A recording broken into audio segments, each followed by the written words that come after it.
building the wealth for life. Mahogany strong, yeah, we on our lane. Breaking every chain, never stay the same. It's a new day, yeah, we take control. Build it up, exit down, that's the goal. Yeah.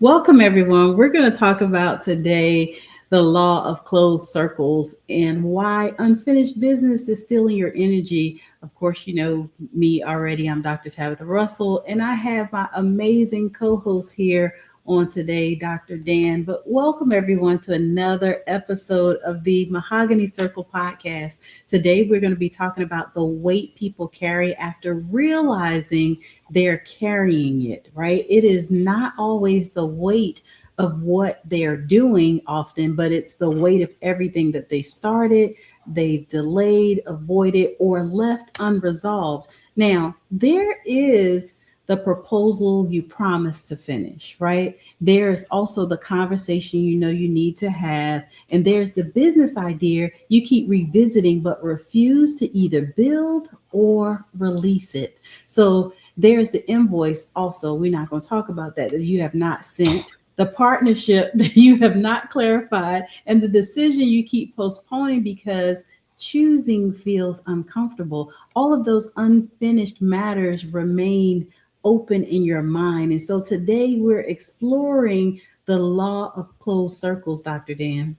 Yeah. And I mean, I think this law is really going to resonate with a lot of people, right? Because unfinished business often looks harmless from the outside, right? So the delayed email or the incomplete project may seem small, but your mind keeps returning to it because it knows the matter is not resolved.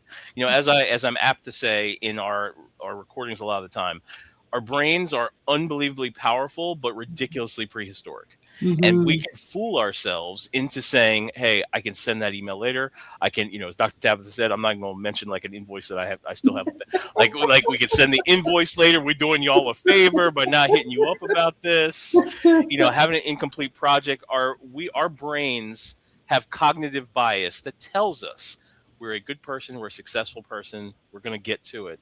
And sometimes it fools us. So people might believe they need more motivation or more discipline or more time.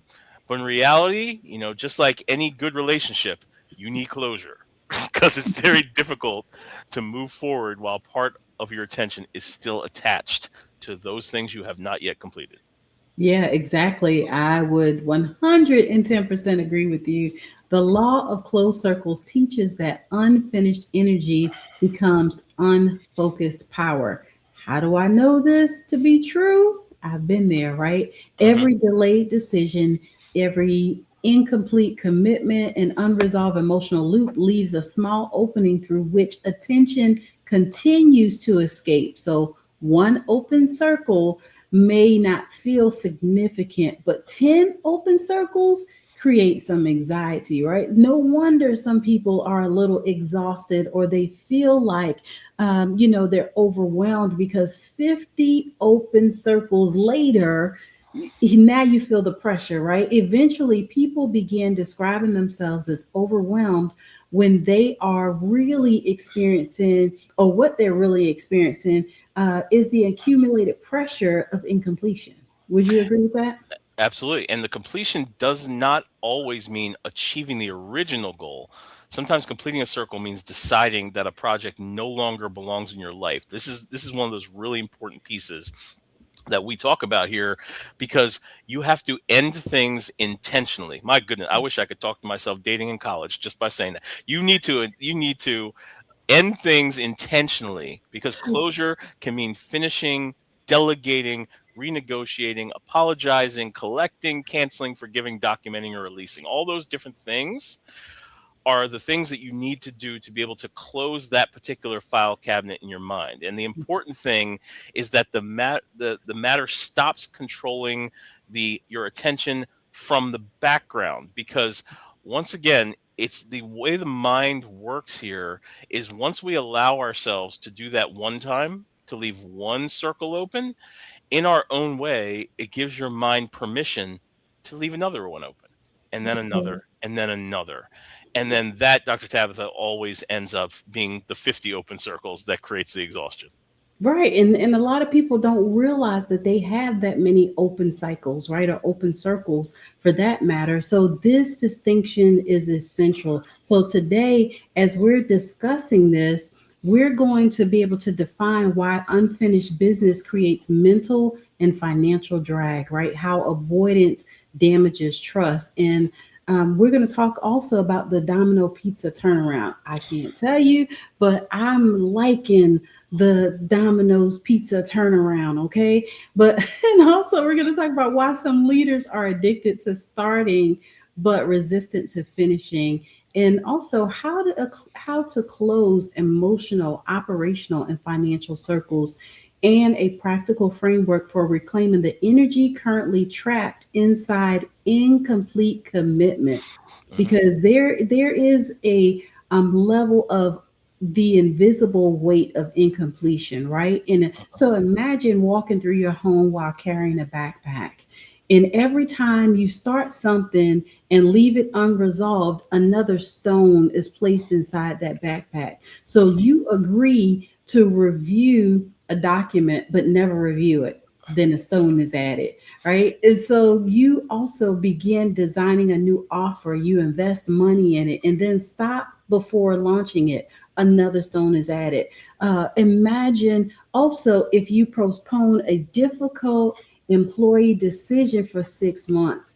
Now the stone is much heavier, right? So eventually you become exhausted, but because the stones are added gradually, you forget that you're even carrying them. And so you have all this weight and then you don't even understand why. Hmm. Yep, that's exactly how open circles operate. People often look at their current workload and they can't really understand why they feel depleted, right? I think we've all been in that position where we're going through a usual day, a basic kind of like 9 to 5, and some days we feel fine and we get through that, and some days we feel absolutely wiped out. And oftentimes it's because we are carrying so much emotional and psychological baggage that it's slowly sapping our energy. So, what a lot of people fail to count is the energy required to remember, avoid, justify, and emotionally manage everything that remains unfinished. So every incomplete promise requires your brain to keep a record. That's the important part. Your brain is keeping a record, having a little ticket there saying, oops, got to go back to that. Oops, got to go back to that. Oops, got to go back to that. Right. I think many of us, we've grown up with our mom or our dad going to the laundromat. You have your little ticket there and you go to the laundromat and they got all those shirts like in the Mhm. big spinning thing. Yeah. Right. That's your brain. Mhm. And not Mhm. enough people have showed up with their ticket to start to unload one shirt after the other shirt after the other shirt. So you need to make sure that you avoid this. So every avoided conversation requires you to rehearse possible outcomes.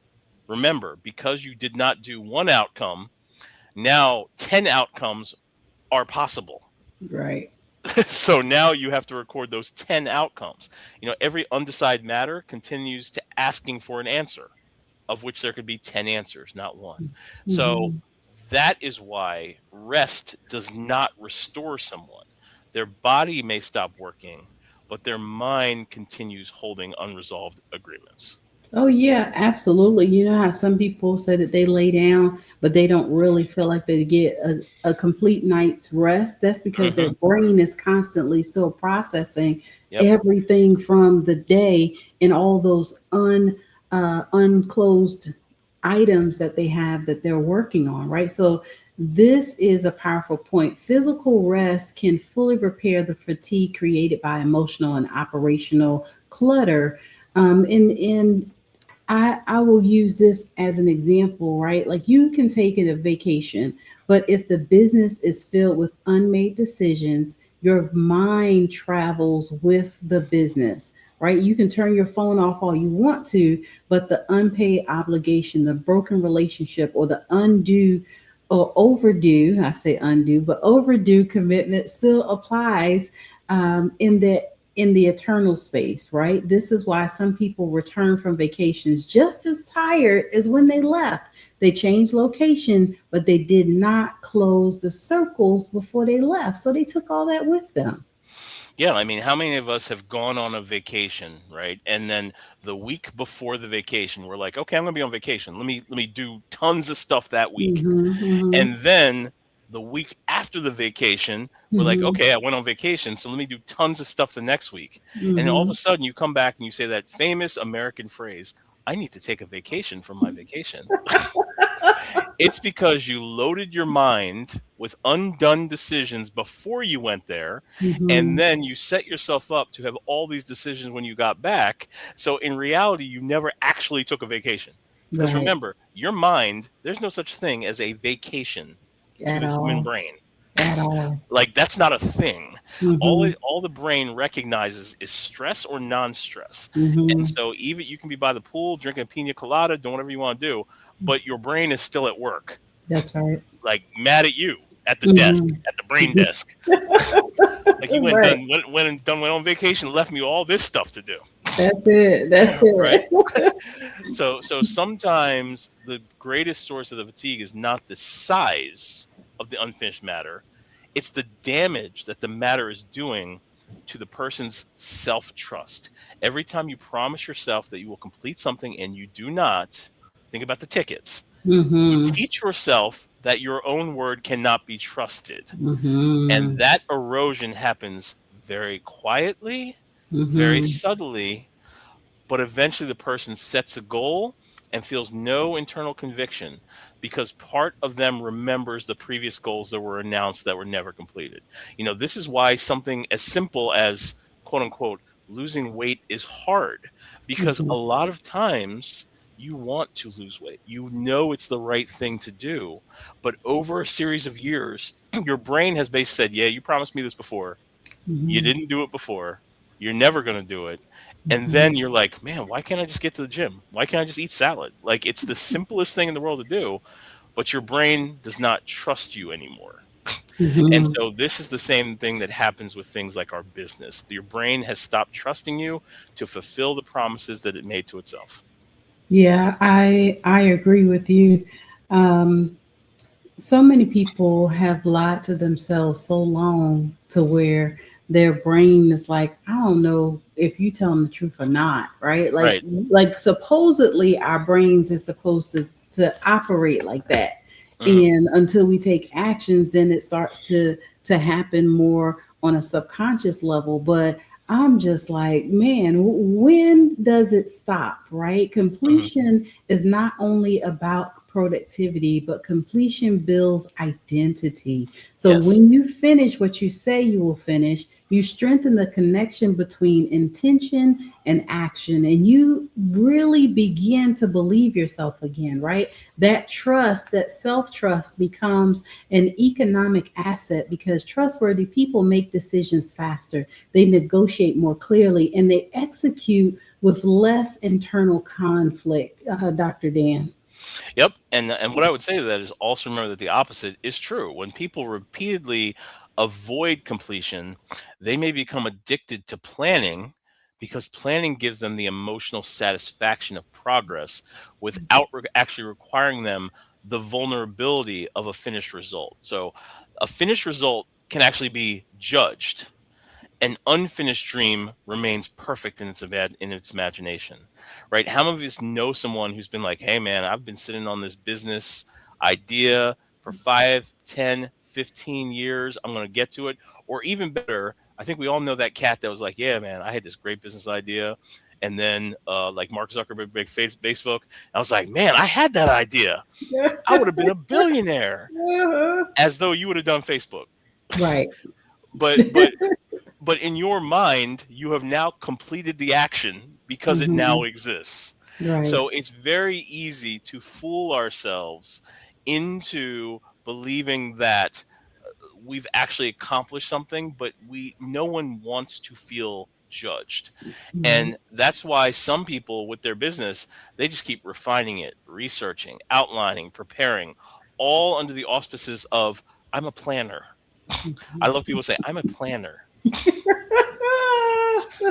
Most people I know who say I'm a planner, they've Mhm. never accomplished anything their entire life. Right. I'm gonna Right. say that. Now they have a nice vacation, Mhm. but it was the maitre d' at the hotel that did all the stuff, Right. Exactly. right? So they're not always pursuing excellence. Sometimes they're protecting themselves actually from exposure. Ooh, that's so well said because that is an important distinction, right? Perfectionism often presents itself as a high standard, right? But it can become sophisticated avoidance.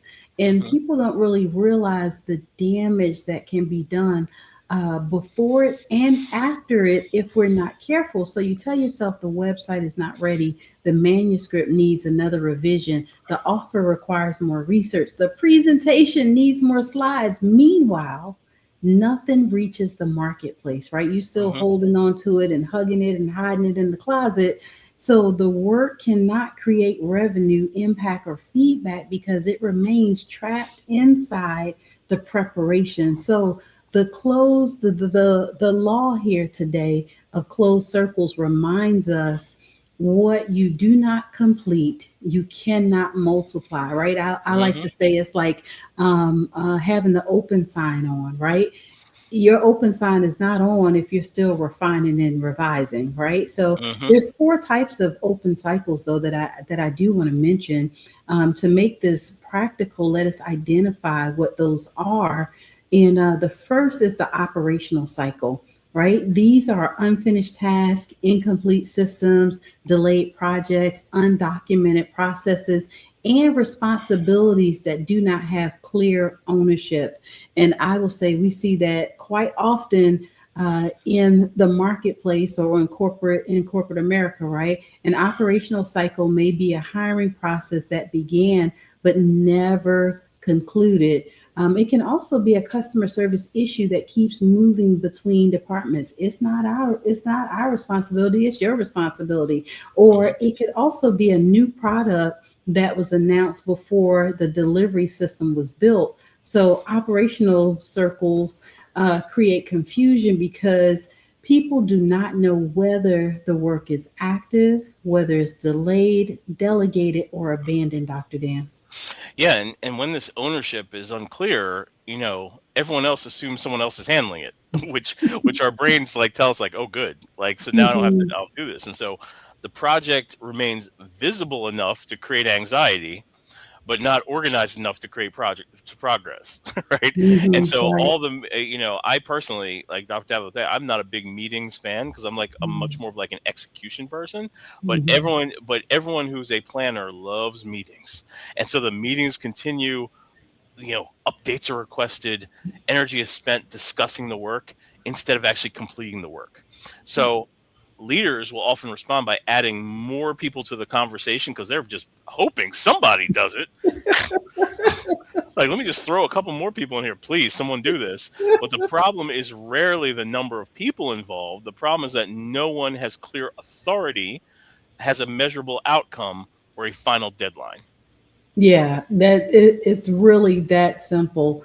And so the second type here is the financial circle. And this is one that a lot of people don't like to talk about at all. This is financial circle. And then I see the big word in bold red letters, avoidance, right? Hmm. These include though unpaid invoices, uncollected debts, subscriptions no one uses, contracts that were never reviewed, tax matters that have been avoided, and investments that have not been monitored. So, financial circles are especially dangerous because they often appear administrative while quietly reducing wealth in the background, right? So a business may celebrate revenue while ignoring thousands of dollars in unpaid accounts. So we also see this where this shows up in the family. So a family may discuss investing while continuing to pay for forgotten services every single month, right? Like having those open dialogues, those conversations around bills and who's responsible for it and different things like that is really important. And also we see it where CEOs and founders of businesses may pursue new clients while failing to collect money that they've already earned. And that's a huge, huge, huge problem, especially when you're trying to do it all yourself, Dr. Dan. Yeah, I mean, I think that Dr. Tabitha and I, like, we have conversations all day, Mhm. with entrepreneurs, and entrepreneurs used to love to throw out, like, yeah, like, yeah, I'm seven figures, I've made $1 million in revenue. And it's like, okay, so how much did you actually take home? Well, Right. like 50 grand. Like, oh, bro, come on, man. Like, like at the end of the day, it doesn't matter what you make; it matters what you keep, That's right? it. And That's so, it. financial avoidance is often very emotional, right? Because Mhm. people can become uncomfortable asking for payments because they don't want to feel, they want to seem like aggressive. They might avoid reviewing accounts because they're afraid of what the numbers will reveal. But believe it or not, refusing to look does not protect your wealth. Like, you Right. have to get very comfortable with being uncomfortable if you want to get comfortable with being wealthy. And it only allows the circle to remain open while the costs increase. So financial Right. maturity requires the courage to give every dollar a clear status. Like, someone I know once said that, every dollar is like a soldier that's in a barracks, and you're either going to send that soldier out to war, by Mhm. making that dollar create another dollar, or they're going to Mhm. be sitting playing cards in the barracks, or they're going to be Mhm. going AWOL, hopping the fence. And so, what does your barracks look like? Honestly, is it like, a soldier story, like the people are partying in there, going to the, like, the dance, or are the people, like, preparing for war, right? So Mhm. we have to make sure that each of these dollars has a clear status. Is it earned? Is it owed? Is it invested? Is it lost? Is it at risk? Is it working? So the answer may be uncomfortable. And once again, keep in mind, one of the major things that Dr. Tabitha and I talk about is, we understand what we're telling you to do is not comfortable, Right. because you have been trained to not talk about, what was the thing that our parents always used to say growing up? It's like, when you're at the dinner party, don't Mhm. talk about politics That's and right. don't talk about money. That's right. Exactly. Right? But the answer can be uncomfortable, but clarity is always less expensive than avoidance. Yeah, I agree with you there. Avoidance is it costs. It has a cost associated to it. But the third type is relational, and these are conversations that were never completed, expectations that were never clarified, and apologies that were never offered as well, and boundaries that were never stated. So relational circles create stories, right? And some of us have lots of stories that we can tell around this, but when people do not have facts, they manufacture explanations. So it's important that we bring closure to those things, right? An employee wonders whether the leader is disappointed, but they never get the opportunity to have the conversation with the leader because it's been avoided, right? A business partner interrupts silence as or interprets silence as disrespect, and it's probably far from that. However, we would know if you don't open up the dialogue to have a conversation around it, especially in relationships, right? A spouse experiences repeated lateness as a lack of care. Well, that could not be the thing at all. It could just be, there's some challenges with whatever. But give, some grace in these situations, but also dig to find out how things can be done better. A friend senses distance but does not know why. The missing conversation becomes a blank screen onto which everyone projects fear potentially. Yeah, I mean, when you think about, in my lifetime, books like, Men Are From Mars, Women Are From Venus, or the love languages, they deal with this, right? They deal with the Mhm. fact that, we don't know the full answer until we can put ourselves in the shoes of the other person, right? Right. And the longer the conversation is delayed, the more difficult it becomes, because people are no longer now discussing one event. They're Mhm. discussing months or years of accumulated interpretation, right? And Mhm. so this is why mature leaders close relational circles early. They don't wait until frustration becomes contempt, and they clarify while trust is still available. So closure doesn't guarantee agreement, but at least it gives both people the dignity of knowing where the relationship stands. That's right.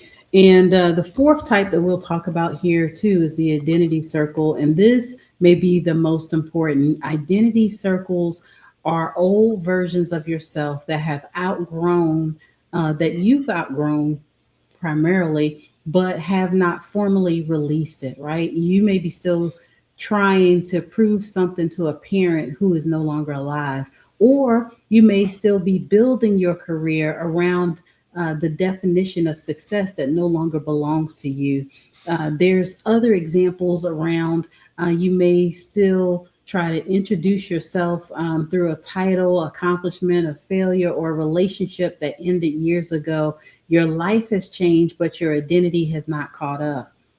Yeah, I mean, we could do a whole talk on this, right? Mhm, And this is a really deep form of incompletion because people mhm, can physically leave a season without emotionally concluding it, right? mhm, And they could move to a new city, but they can still continue living through the expectations of the old community. So mhm. you enter a healthy relationship, but you remain emotionally organized around the previous betrayal. You can be successful, but continue making decisions from the fear of poverty. That's a huge one, right? And Mhm. the environment has changed, but the internal circle remains open. So closing that circle requires more than positive thinking. It actually requires acknowledging what happened, taking the lesson, releasing that identity, and deciding what will govern the next chapter. Yeah, this is definitely one that is for the book. When we think about the different cycles and circles that we have in our lives, it's worth going back and really listening to this podcast again and really applying this. So we'll talk about the Domino's case study. Let's look at this company that demonstrates the power of closing an uncomfortable circle. Domino's Pizza had become an enormously recognizable brand, right? But it also had a serious problem where customers did not merely dislike certain aspects of the product, but they were publicly criticizing the taste and the quality of the pizza. So the company could have responded the way many organizations respond. It could have blamed customer expectations. It could have changed the advertising without changing the product. It could have offered discounts to temporarily increase sales. It could have buried the criticism under corporate language. Instead, though, Domino's made a remarkable decision. The company confronted the criticism directly. And this is why I said, I'm Team Domino's, okay?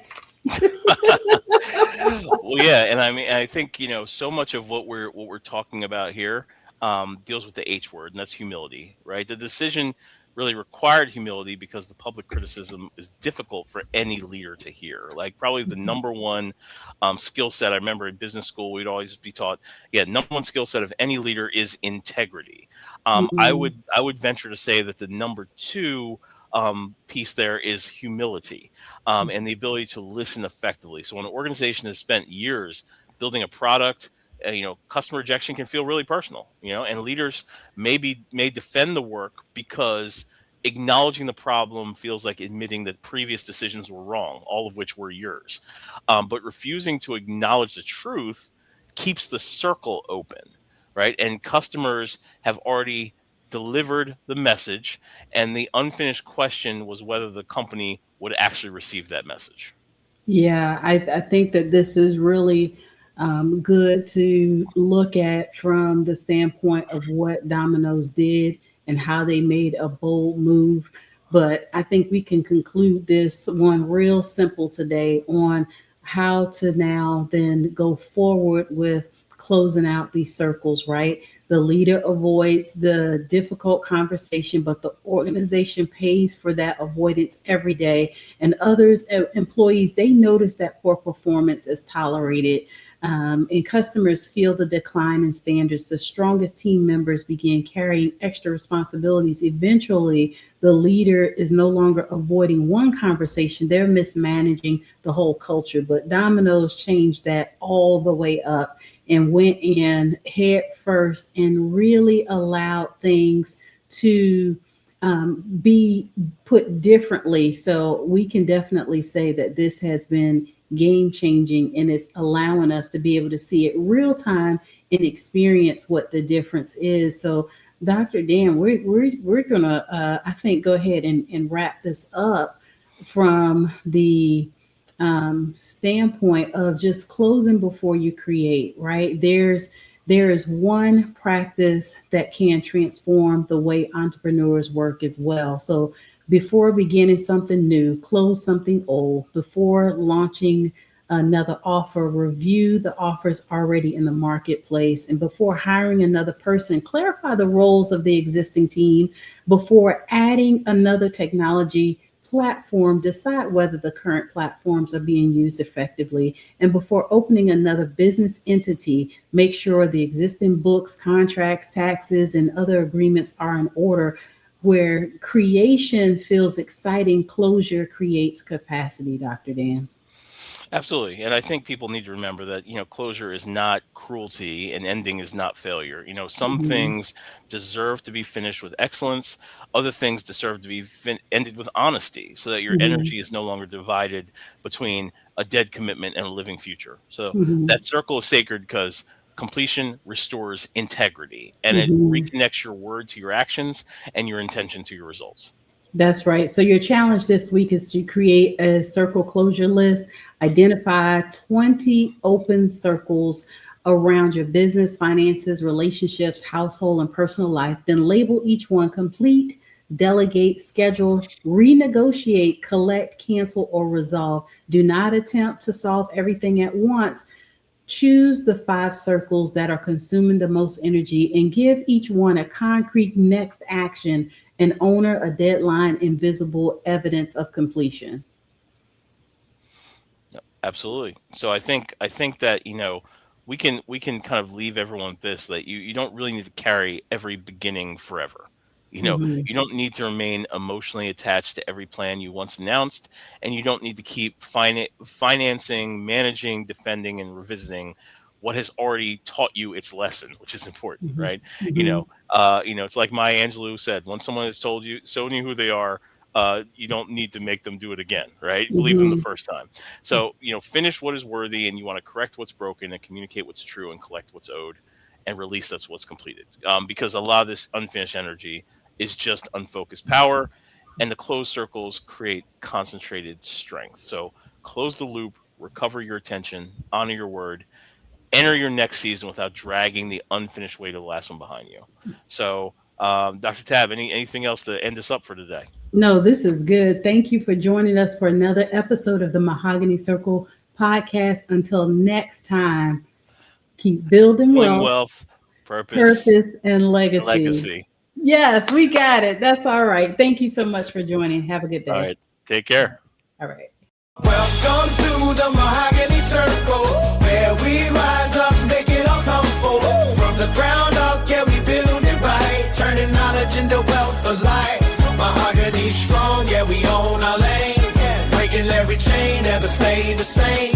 It's a new day, yeah, we take control, build it up, pass it down, that's the goal. Entrepreneur spirit, we running the game. No shortcuts here, we earning the name. Investing smart, let the money grow. Multiple streams, watch the cash flow. Dr. Dan with the plan, map it out clear. Dr. Tabatha, the voice, yeah, you need that here. Game so solid, no room for fear. We talking wealth that lasts for years. Ownership keys, yeah, we unlock doors.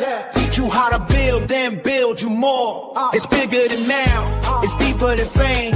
It's family warmth, yeah, that's the aim. We don't chase it, we create it. Every move is elevated. From the vision to the strategy, this is legacy, reality.